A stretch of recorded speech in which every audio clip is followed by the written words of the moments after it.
हमारे लिए आज की तलावत नशीदुल नशीद की किताब और उसका तीसरा बाब और उसकी पहली 4 आयात। मैंने रात के वक़्त अपने पलंग पर उसे ढूंढा जिस पर मैं आशिक हूँ। मैंने उसे ढूंढा पर ना पाया।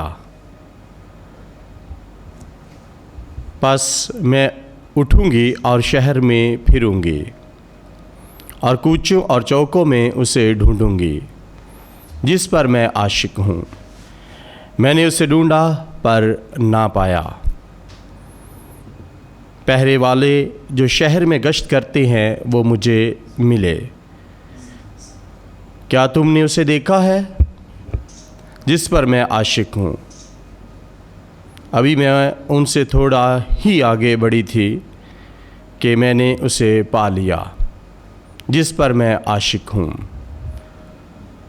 मैंने उसे पकड़ रखा और उसे ना छोड़ा जब तक मैं उसे अपनी माँ के घर में और अपनी वालदा के खलवत खाना में ना ले आई।